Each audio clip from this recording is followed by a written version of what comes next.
नमस्कार। कुछ किस्से कुछ बातें इस कार्यक्रम में आप सभी का स्वागत है। मैं हूं सुनील तुगनायत। मित्रों, आज मैं आपको किस्सा सुनाऊंगा गीतकार आनंद बख्शी और गीतकार समीर का। आधी रात को जब फोन बजा, समीर ने फोन उठाया। उधर की आवाज़ सुनकर समीर अचानक रोने लगे। उनकी आंखों से आंसू बहने लगे। ऐसा क्या हुआ था? हुआ यूँ, 90 के दशक में समीर एक बहुत बड़े गीतकार बन चुके थे। वे लगातार फिल्मों के लिए गीत लिखे जा रहे थे और उनकी फिल्में सारी के सारी सुपरहिट हो रही थी। उसके गीत सुपरहिट हो रहे थे, लोग उसे काफ़ी पसंद कर रहे थे और उन गीतों को अवार्ड भी मिल रहा था। समीर 90 के दशक के सबसे बड़े गीतकार बनकर उभरे थे, सबसे महंगे गीतकार बनकर उभरे थे। लेकिन इतने बड़े गीतकार होने के बावजूद समीर हमेशा से आनंद बख्शी की लेखनी के प्रशंसक रहे थे। आनंद बख्शी जैसे सीधी सरल भाषा में लिखकर लोगों तक अपनी बात पहुंचाते थे, समीर उसके बहुत बड़े कायल थे। वे सदैव ये चाहते थे कि मैं भी आनंद बख्शी जैसा लिखूं। आनंद बख्शी और उनकी पहचान काफ़ी पहले से थी, क्योंकि समीर के पिता अंजाम भी प्रख्यात गीतकार थे। इस वजह से आनंद बख्शी और समीर का हमेशा मिलना जुलना होता रहता था। 90 के दशक में जब समीर की गाड़ी सरपट दौड़ी जा रही थी, लगातार फिल्में सुपरहिट हो रही थी, लगातार काम मिल रहा था, गीत लोगों की ज़ुबान पर थे और अक्सर जब उनकी फिल्में हिट होती थी, गीत हिट होते थे, तो समीर आनंद बख्शी को फ़ोन किया करते थे और पूछते थे कि अंकल, मैंने गीत लिखा है, आपको कैसा लगा?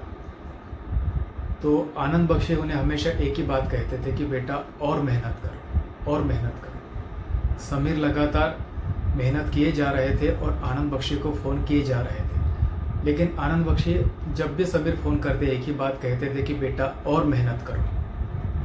इसके बाद समीर ने आनंद बख्शी को फ़ोन करना बंद कर दिया। कुछ समय गुजरा, समीर अपनी जगह पर गीत लिखे जा रहे थे। 90 के दशक में आनंद बख्शी भी लगातार काम कर रहे थे, वे भी गीत लिख रहे थे। एक रात समीर के फ़ोन की घंटी बजी। आधी रात का वक्त था। समीर ने फ़ोन उठाया, हेलो कहा। उधर से हेलो कहने के बजाय गीतों की पंक्तियाँ किसी ने गुनगुनाई। गीतों की पंक्तियाँ थी, तेरी तिजोरी का सोना नहीं, दिल है हमारा खिलौना नहीं। ये पंक्तियाँ गुनगुना रहे थे गीतकार आनंद बख्शी।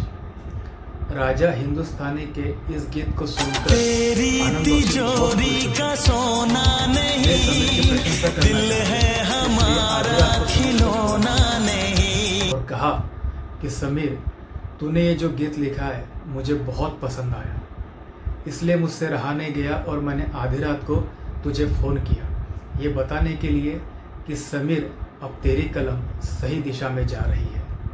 तू जो चाहता था वह अब तुझे मिल गया है।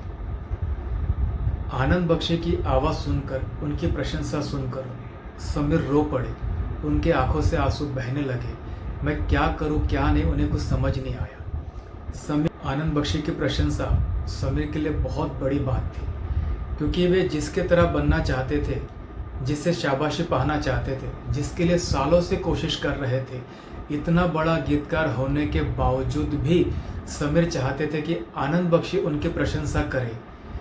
जब आनंद बख्शी ने प्रशंसा की तो समीर भावुक हो गए, उनकी आंखों से आंसू बहने लगे। तो ये था किस्सा तो महान गीतकारों के बीच के संवाद का। इतने बड़े गीतकार होने के बावजूद भी समीर की विनम्रता का, इतने बड़े गीतकार होने के बावजूद भी आनंद बख्शी का समीर को आगे बढ़ाने का किस्सा। ऐसे और किस्से सुनने के लिए, देखने के लिए आप मेरे चैनल को सब्सक्राइब कीजिए और देखते रहिए सिटी ट्यूब सुनील तुगनायत। कुछ किस्से कुछ बातें। बहुत बहुत धन्यवाद। नमस्कार।